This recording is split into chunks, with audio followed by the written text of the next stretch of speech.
Eco tourism नीति के तहत यूनिटों में स्थानीय लोगों को नौकरी देना अनिवार्य, सरकार ने किया संशोधन। हिमाचल प्रदेश सरकार ने इको टूरिज्म नीति में संशोधन किया है। बीते महीने कैबिनेट की बैठक के बाद प्रदेश सरकार ने शनिवार को इसकी अधिसूचना जारी कर दी है। इसके तहत स्थानीय लोगों को अनिवार्य तौर पर रोजगार मिलेगा। प्रदेश में इको टूरिज्म गतिविधियों को बढ़ावा देने के लिए वन संरक्षण अधिनियम FCA 2023 में बीते दिनों किए गए संशोधन के अनुरूप इको टूरिज्म नीति में बदलाव कर 6 प्रस्तावों को मंजूरी दी गई है। इको टूरिज्म साइट के लिए अब 1 हेक्टेयर से अधिक के प्रोजेक्ट को भी मंजूरी दी जाएगी। इसे लेकर केंद्रीय नीति में भी बदलाव हुआ है। सरकार ने शर्त रखी है कि इको टूरिज्म यूनिट में स्थानीय लोगों को अनिवार्य तौर पर रोजगार देना होगा और स्थानीय उत्पादों का इस्तेमाल करना होगा। इसके अलावा अब ट्रैकिंग गतिविधियां भी वन विभाग के अधीन प्रस्तावित हैं। सैलानियों के साथ इन्हें चलाने वाली कंपनियों को आकर्षित करने के लिए पॉलिसी में बदलाव होने हैं।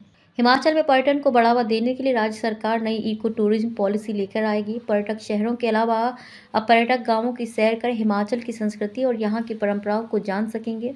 स्थानीय लोगों को अनिवार्य तौर पर रोजगार देना होगा, स्थानीय उत्पादों का इस्तेमाल करना होगा। इसके अलावा अब ट्रैकिंग गतिविधियां भी वन विभाग के अधीन प्रस्तावित हैं। सैलानियों के साथ इन्हें चलाने वाली कंपनियों को आकर्षित करने के लिए पॉलिसी में बदलाव किए गए हैं। हिमाचल सरकार इको टूरिज्म साइट को 10 सालों के लिए किसी फर्म या व्यक्ति को देगी। इसकी लीज को 5 साल तक बढ़ाया जा सकता है। कुल 15 साल तक ही ये साइट दी जाएगी। इको टूरिज्म साइट पर टेंट, लकड़ी की स्ट्रक्चर, प्री फैब्रिकेटेड भवन बनाया जाएगा। ये भवन इस तरह के होंगे जिससे पर्यावरण को नुकसान ना हो, पर्यावरण संरक्षण हो व जीव जंतुओं को किसी तरह की हानि ना पहुंचे। इसकी कमाई की 20% राशि को सरकार पर्यावरण संरक्षण पर ही खर्च करेगी और अन्य मदों पर उसे खर्च नहीं किया जा सकेगा।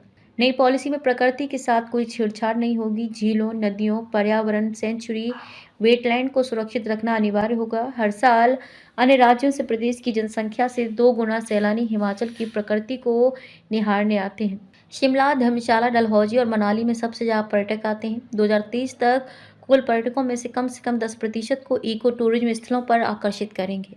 इसके अलावा अब ट्रैकिंग गतिविधियां भी वन विभाग के अधीन प्रस्तावित हैं। सैलानियों के साथ इन्हें चलाने वाली कंपनियों को आकर्षित करने के लिए पॉलिसी में बदलाव किए गए हैं।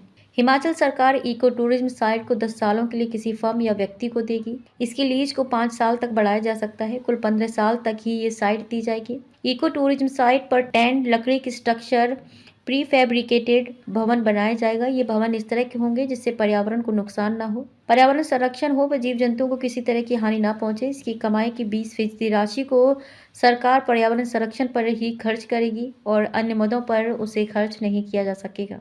नई पॉलिसी में प्रकृति के साथ कोई छेड़छाड़ नहीं होगी। झीलों, नदियों, पर्यावरण सेंचुरी, वेटलैंड को सुरक्षित रखना अनिवार्य होगा। हर साल अन्य राज्यों से प्रदेश की जनसंख्या से 2 गुना सैलानी हिमाचल की प्रकृति को निहारने आते हैं।